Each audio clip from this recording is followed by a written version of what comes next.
ارے او چھپنے والے سامنے آ، کیا قیامت ہے تیری ہستی پہ، اب وہم و گماں تک بات جا پہنچی۔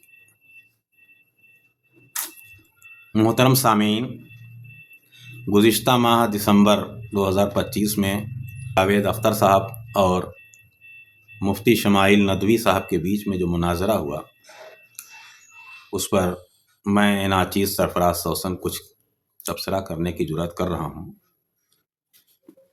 امید ہے کہ کارآمد ہوگا۔ دیکھیے یہاں پر جاوید اختر صاحب کے ویڈیو کی ایک جھلک۔ نہیں، وہ سسٹم ہے، ایسے ہی چل رہا ہے۔ جاوید اختر صاحب کہہ رہے ہیں کہ ایک سسٹم ہے جو یوں ہی چل رہا ہے، ساتھ ہی میں وہ یہ بھی کہتے ہیں، آپ حضرات نے سنا ہوگا، کہ میں فیتھ نہیں لا سکتا، ایمان کی کوئی بات نہیں کر سکتا ہوں۔ سوال یہ ہے کہ یہ انسان کا ایک مفروضہ اور عقیدہ ہی تو ہے کہ سب یوں ہی چل رہا ہے، ساتھ میں لفظ سسٹم بھی انہوں نے سسٹم تو پلانڈ ہوتا ہے، کسی اسکیم کے تحت ہوتا ہے، یا تو یہ کہا جائے کہ ایک رف سسٹم ہے، اور ہو سکتا ہے وہ اس سسٹم کو رف ہی مان رہے ہوں۔ اب آئیے مفتی جی کی بات۔ بننے سے پہلے خدا کیا کر رہا تھا؟ ٹائم کے بننے سے پہلے کا تعلق ٹائم سے، ٹائم اس وقت تھا ہی نہیں، تو یہ سوال ہی انویلڈ ہے خدا کے تعلق۔ ایک مفتی ایک مومن ہونے کے ناطے وہ قطعی وہاں نہیں رک سکتے تھے جہاں جاوید اختر صاحب رک گئے، اور انہوں نے ایک خیال قائم کر لیا۔ لیکن جب بات آئی کہ کائنات سے پہلے خدا کیا کر رہا تھا، تو انہوں نے کہا کہ تب زمان و مکان کچھ تھا ہی نہیں، خدا زمان و مکان، ٹائم اور اسپیس سے آزاد ہے، اور اس وقت کی بات ہی نہیں کی جانی چاہیے، یہ سوال ہی بے موقع ہے۔ اب اہل تجسس نے، جنہیں جاننے کا شوق ہے، وہ حضرات مجھ سے پوچھنے لگے کہ مفتی صاحب نے اس کا جواب کیوں نہیں دیا۔ تو اس کے کئی اسباب ہو سکتے ہیں، جیسے ایک تو مناظرے کا وقت بڑا محدود رہتا ہے، کچھ منٹ دیے جاتے ہیں۔ دوسری بات، ایک شہسوار جب سوال کرے گا تو ظاہر ہے بڑا پیچیدہ اور مشکل ہوگا، اور ایسے موضوع پر اس طرح کے سوال آتے ہی ہیں جو بہت پیچیدہ ہوں۔ اور اگلی بات یہ کہ مفتی صاحب نے اپنے اوزار کو محدود اور مشروط رکھا، یعنی انہوں نے کہا کہ ہر اوزار مجھے نہیں چلانا ہے، ایمان آپ پر نہیں تھوپنا ہے، اور سائنسی مشاہدے کے ذریعے خدا کو ثابت کیا نہیں جا سکتا، اب بچی دلیل تو اسی سے اب اوزار بھی محدود رہ گئے گنتی کے۔ تو اس پر میں آگے ذکر کروں گا۔ اب یہ وکاس دیویہ کیرتی جی کا بیان سن لیجئے۔ کچھ کہتے ہیں نا، جب تک ثابت نہیں ہوگا کہ ایشور نہیں ہے، ہم مان کے چلیں گے کہ ہے، کیونکہ ماننے سے ہمیں منوویگیانک فائدہ ہوتا ہے۔ انہوں نے فی الحال کچھ گنجائش رکھی، اور یہ اپنی لا علمی اور اپنی کم علمی کے قائل ہیں، اور یہ بتانا چاہتے ہیں کہ سبھی انسان اختیار نہیں ہے، سبھی انسان ہے اتنی صلاحیت کہ وہ روحانی اور لاہوتی باتوں میں پوری طرح سے دخل اندازی کر سکے۔ یہ دیکھیے آچاریہ پرشانت جی لے کر کے مون ہی صحیح ہے، نہ ہاں نہ نہیں، بس انہوں نے تو ایک اچھا راستہ نکال لیا کہ ہر ایک جواب سے بہتر ہے اپنی خاموشی، نہ جانے کتنے سوالوں کی آبرو رکھ لی۔ کہنے کا مطلب انسان کی عقل، انسان کا علم سب محدود ہے، لیکن یہ دو جھلکیاں آپ دیکھیں گے، ہر پارٹی اپنی لا علمی کو قبول نہیں کرنا چاہ رہی ہے، وہ دوسرے پر زور دے رہی ہے کہ آپ اپنی لا علمی کا اقبال کر لیں اور کہہ دیں کہ ہمیں نہیں معلوم۔ وہ ان سے کہہ رہے ہیں ہم کہہ دیجئے ہمیں نہیں معلوم۔ یہ چیز اپنے پر لاگو کرنے کے لیے ابھی یہ حضرات تیار نہیں ہیں۔ آپ مت کر لیجیے، تھوڑا یہ ہیوملٹی رکھیے کہ بھئی یہ ہمیں نہیں معلوم۔ یہ کہنے میں کیا حرج ہے؟ یہ یونیورس کہاں تک پھیلی، یہ کب سے ہے اور کب تک رہے گی، ہمیں نہیں معلوم۔ آپ نے فیصلہ کر لیا کب بنی۔ ہمیں نہیں معلوم، اگر نہیں معلوم تو کلیئرلی کہہ دینا کہ نہیں معلوم ہے، اس میں کیا حرج ہے؟ تو وہی تو میں جب بات آگے کی جائے، خلاصے کی طرف بڑھا جائے، تو یہ سامنے آتا ہے سائنس کی جو تحقیق ہے اس میں یہ ہے کہ انسان پہلے ننگا گھومتا تھا، کچا گوشت کھاتا تھا، جڑیں کھاتا تھا، چھال کھاتا تھا، لکڑیاں چباتا تھا، اور یہاں تک کہا گیا کہ انسان کے جو اسلاف آبا و اجداد تھے وہ بندر نما تھے، بندر ہی کی طرح کی کوئی نسل تھی۔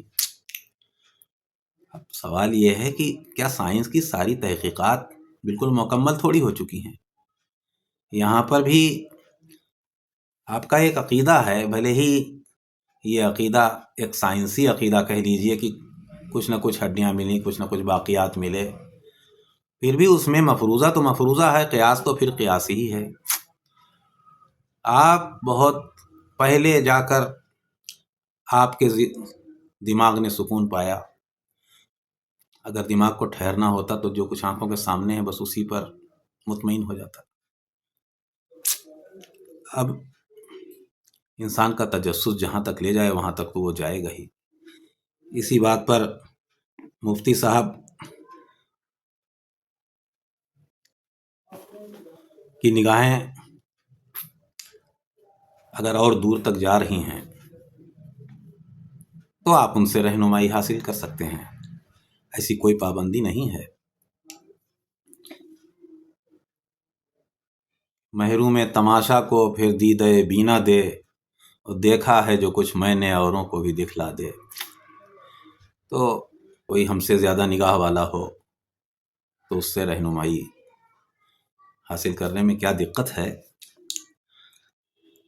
لیکن بات یہاں ہوئی کہ جب قول و قرار ایسا ہو گیا کہ ایمان پر کوئی بات ہی نہیں ہوگی۔ دیکھیے آج ہم فیتھ پہ بات نہیں کر رہے، ہم سوال یہ ہے کہ کہیں خوردبین کام آتی ہے تو کہیں دوربین، خوردبین دور کی چیزوں کو دیکھنے میں کام نہیں آتی ہے، اور کہیں دوربین بھی کام نہیں آتی ہے تو ایکس رے مشین کام آتی ہے۔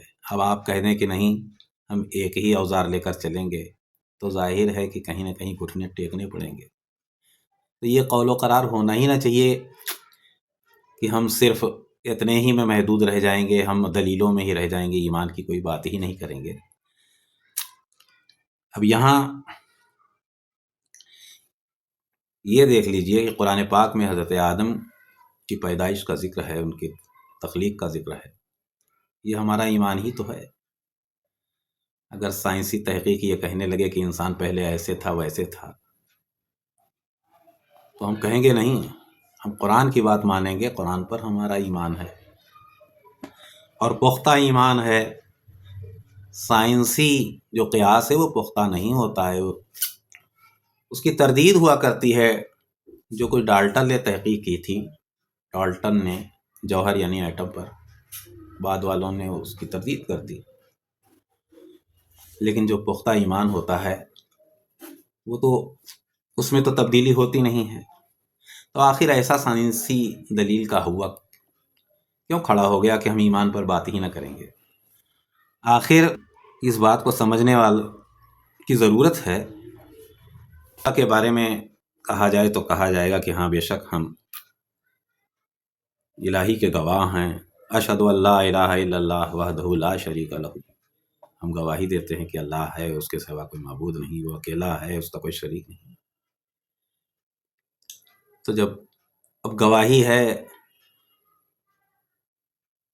ہمارے رہنماؤں نے بتایا، ہمارے نبی نے بتایا، ہم اس پر ایمان لائے ہیں، لیکن اب اللہ کے اسرار کیا ہیں، سارے اسرار ہمیں نہیں بتائے گئے۔ جب فرشتوں نے کہہ دیا جو انسانوں سے پہلے تھے کہ لا علم لنا، آخر کیا کبھی تو اللہ پر ایمان تھا۔ ایمان کا ایک جزو یہ بھی ہے کہ اپنی لا علمی کا اقرار کیا جائے۔ حضرت موسیٰ سے کہہ دیا گیا لن ترانی، تم نہیں دیکھ سکتے، ایک نبی کی آنکھ کو اتنا محدود اور اتنا کمزور بتا دیا گیا اس معاملے میں، تو ایک عام انسان کیا چیز ہے ان کے آگے، اس کی کیا حقیقت ہے۔ اب ہمارا ایمان ہی تو ہے، اور ایمان میں بارہ الف لام میم میں ہی آ گیا کہ ھدی للمتقین الذین یؤمنون بالغیب، جو غیب کی باتوں پر جن کا ہم مشاہدہ نہیں کر پا رہے ہیں، جن کو ہم ڈائریکٹ دیکھ نہیں پا رہے ہیں، ان پر ایمان لائے ہیں، اور پھر ایمان لا کر وَأَقِیمُوا الصَّلَاةَ وَمِمَّا رَزَقْنَاهُمْ يُنْفِقُونَ، ایمان لاتے ہیں، پھر اللہ تعالیٰ کی بندگی کرتے ہیں، اس کی عبادت کرتے ہیں، نماز پڑھتے ہیں، زکوٰۃ دیتے ہیں۔ زکوٰۃ کیا ہے؟ حقوق العباد ہوتے ہوئے ہی حقوق اللہ ہے، کیونکہ اللہ کا حکم بھی پورا ہو رہا ہے۔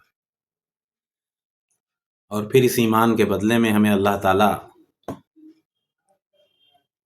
جسے جنت عطا کرے گا، جن لوگوں کو جنت عطا کرے گا، وہ لوگ اللہ کا جلوہ دیکھیں گے۔ یہ ان کے لیے پروردگار عالم کی طرف سے سب سے بڑا انعام ہوگا۔ پہلے ایمان، پھر اس پر عمل، پھر اس کا انعام، ورنہ کچھ نہیں۔ اب ہم میتھ لگاتے ہیں، کوئی سوال تو سیدھے سیدھے حل ہو جاتا ہے، 2 2 4، 2 + 3 = 5، لیکن ہر سوال ڈائریکٹ نہیں حل ہوتا ہے۔ الجبرا کے سوالوں میں ہمیں ایکس ماننا پڑتا ہے، پھر ہم اسے حل کرتے ہیں، پھر اس کا جواب ملتا ہے، اور کبھی کبھی جواب ناممکن ہوتا ہے۔ تو اسی طرح سے انسان کچھ مان کر چلتا ہے، یہی ایمان ہے۔ لیکن ایمان کا مطلب یہ نہیں ہے کہ ہمیں سارا علم ہے۔ سارا علم ہوتا تو اللہ تعالیٰ خود کیوں اعلان کر دیتا کہ وَلَٰكِن لَا تَشْعُرُونَ الروح من امر ربی، اللہ کا حکم ہے روح، اب اس کا تم آپریشن کرو، اس کو سمجھو، اس کا ڈیٹیل تم بتاؤ، یہ تمہارے بس کی بات نہیں ہے۔ اب قرآن ہی میں دیکھ لیجئے، پورا قرآن ہدایت کے لیے ہے، کہا جاتا ہے قرآن میں سب کچھ ہے، اس کا مطلب یہ ہے کہ رشد و ہدایت سے متعلق اس میں ہمارے لیے سب کچھ بتا دیا گیا ہے۔ لیکن کچھ چیزیں ہیں، کچھ حروف ہیں، جیسے الف لام میم، کاف ہا یا عین صاد، اسے راز رکھا گیا ہے، تو اللہ تعالیٰ کے سارے اسرار بندوں کو نہیں بتائے گئے ہیں، اور نہ ہر چیز جاننے کی ضرورت ہے۔ انسان کو اتنی صلاحیت ہی نہیں دی گئی ہے، جس طرح سے انسان کی آنکھوں کو دیکھیے، سورج سامنے ہے، اسے معلوم بھی ہے، لیکن اب سورج کے سامنے وہ آنکھیں ٹکائے، سورج کو غور سے دیکھنے لگے تو اندھا ہو جائے گا۔ اسی طرح سے خدا اور اس کے اسرار کے بارے میں بہت جڑ تک اور بہت گہرائی تک اگر جائے گا تو اس کا سر پھٹ جائے گا۔ یہ انسان کی صلاحیت کی ایک حد ہے، اسے تسلیم کرنا چاہیے۔ اور مجھ سے، چونکہ میں بھی ایک ناقص انسان ہوں، اس بیان میں کچھ بھول چوک ہوئی ہو تو امید ہے کہ اللہ اور اللہ کے بندے مجھے معاف کریں گے۔